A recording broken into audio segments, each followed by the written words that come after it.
ಎಲ್ಲ ನನ್ನ ಸಜ್ಜನ ಸ್ನೇಹಿತರಿಗೆ ನಮಸ್ಕಾರ. ಎಲ್ಲ ಹೇಗಿದ್ದೀರಾ? ನೀವೆಲ್ಲರೂ ಕೂಡ ಚೆನ್ನಾಗಿರಬೇಕು ಅಂತ ಭಾವಿಸುವಂಥ ಹೃದಯ. ತುಂಬ ಜನ ಕೇಳ್ತಾ ಇರ್ತಾರೆ, ಇತ್ತೀಚೆಗೆ ನಿಮ್ಮ ಕಂಟೆಂಟ್ಗಳು, ನಿಮ್ಮ ವೀಡಿಯೋಸ್ಗಳು ಯೂಟ್ಯೂಬ್ನಲ್ಲಿ ಕಡಿಮೆ ಬರ್ತಾ ಇದೆ ಅಂತ. ಕಾರಣ ಇಷ್ಟೇ, ನಮ್ಮ ಕರಾವಳಿ ಭಾಗದಲ್ಲಿ ಸಿಕ್ಕಾಪಟ್ಟೆ ಮಳೆಯಾಗಿರೋ ಕಾರಣದಿಂದ ಸಂಚಿಕೆಗಳನ್ನು ಮಾಡಲಿಕ್ಕೆ ಸ್ವಲ್ಪ ಕಷ್ಟ ಆಗ್ತಿದೆ. ತುಂಬ ಮಳೆ ಬರ್ತಿರುವಂಥ ಕಾರಣದಿಂದ ನಾನು ಸ್ಟುಡಿಯೋದಿಂದ ನನ್ನ ಮನೆಗೆ ಬಂದಿದ್ದೇನೆ. ಇಲ್ಲಿ ಸ್ವಲ್ಪ ವೀಡಿಯೋಸ್ಗಳನ್ನು ಮಾಡಲಿಕ್ಕೆ ಸ್ವಲ್ಪ ಕಷ್ಟ ಆಗುತ್ತೆ. ಒಂದು ವಿಡಿಯೋ ಮಾಡಬೇಕಾದ್ರೆ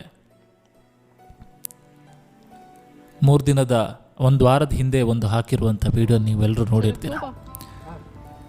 20 ನಿಮಿಷದ ಆ ಒಂದು ಸಂಚಿಕೆಯನ್ನು ಮಾಡಲಿಕ್ಕೆ ನಾನು ತೆಗೆದುಕೊಂಡಿರುವಂಥ ಸಮಯ, ನಾನು ತೆಗೆದುಕೊಂಡಿರುವಂಥ ದಿನ